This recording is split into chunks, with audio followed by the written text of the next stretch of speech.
Assalamualaikum warahmatullahi wabarakatuh. Halo semuanya, kami kelompok 1 dari kelas 4F Prodi Administrasi Bisnis yang beranggotakan Halo, perkenalkan nama saya DJ Hidayat. Saya Putri Padilla. Saya Zikril Yordaneski. dan saya sendiri Dian Kurniasari.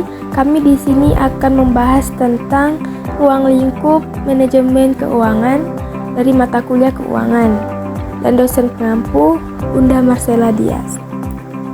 Tapi sebelum lanjut ke pembahasan, ada yang tahu nggak sih tentang materi manajemen keuangan ini?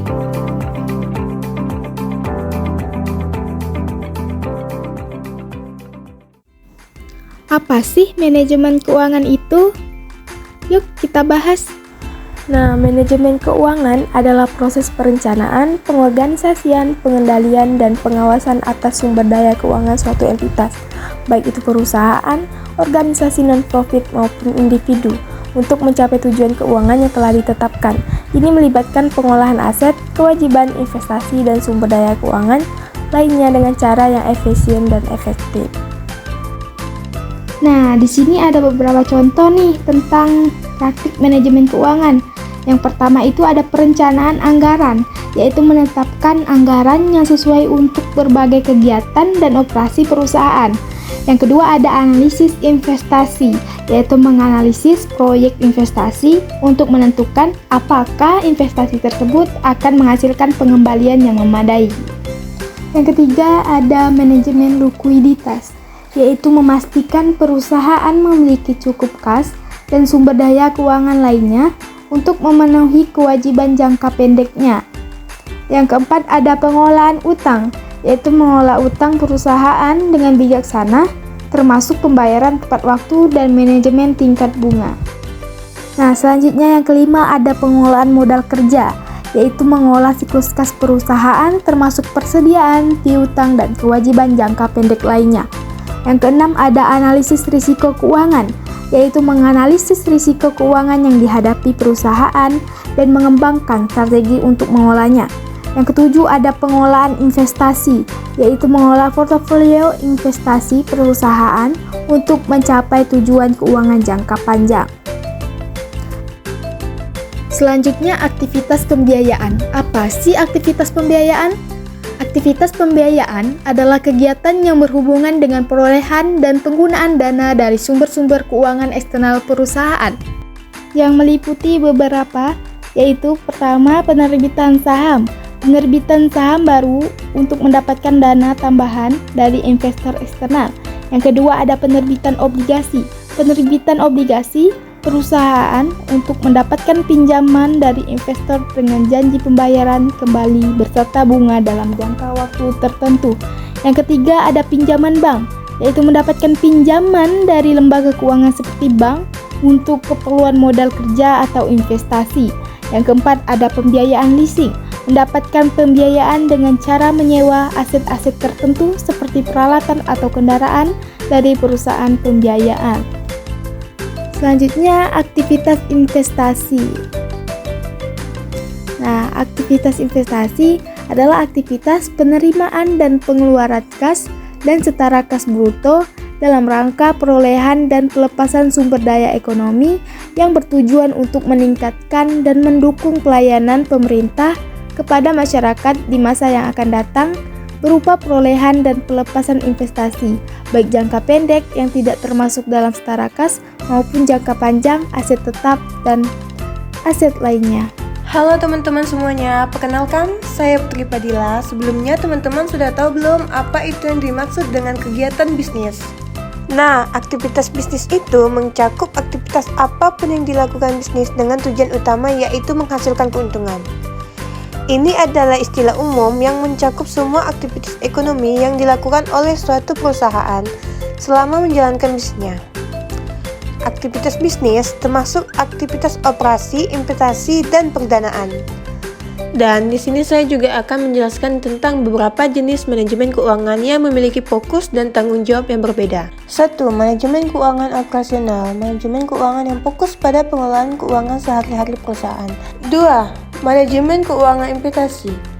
Mereka bertanggung jawab untuk mengevaluasi peluang investasi yang berpotensi menguntungkan dan memilih instrumen investasi yang sesuai untuk mencapai tujuan investasi di jangka waktu panjang. 3. Manajemen keuangan risiko.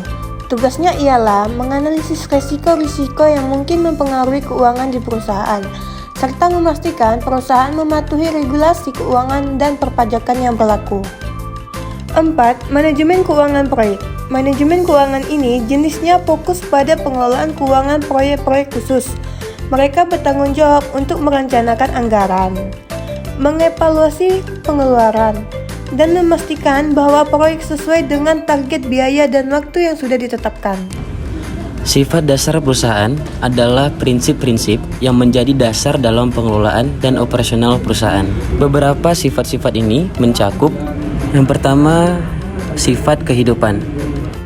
Kedua, ada sifat kekayaan. Ketiga, sifat kepemilikan.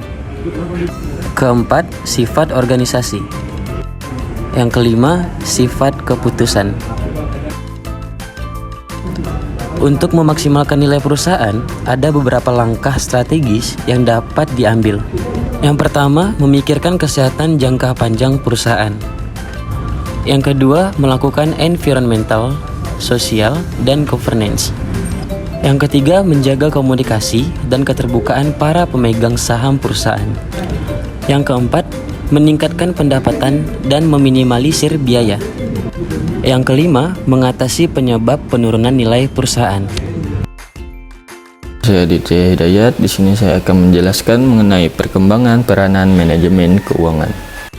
Manajemen keuangan mengalami perkembangan mulai dari pengertian manajemen yang hanya mengutamakan aktivitas memperoleh dana saja sampai yang mengutamakan aktivitas memperoleh dan menggunakan dana serta pengelolaan terhadap aktiva, khususnya penganalisisan sumber dana dan penggunaannya untuk merealisasikan keuntungan maksimum bagi perusahaan tersebut.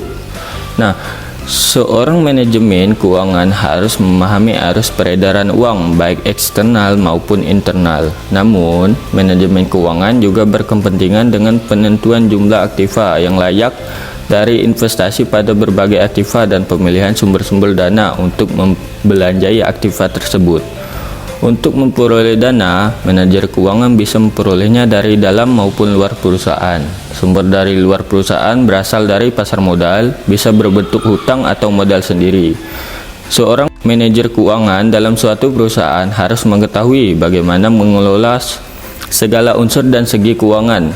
Hal ini wajib dilakukan karena keuangan merupakan salah satu fungsi penting dalam mencapai tujuan perusahaan. Nah, selanjutnya adalah pihak-pihak yang memerlukan laporan keuangan. Yang pertama itu adalah kreditur. Apa sih kreditur? Kreditur adalah pihak yang memberi pinjaman, baik dalam bentuk uang, barang maupun jasa.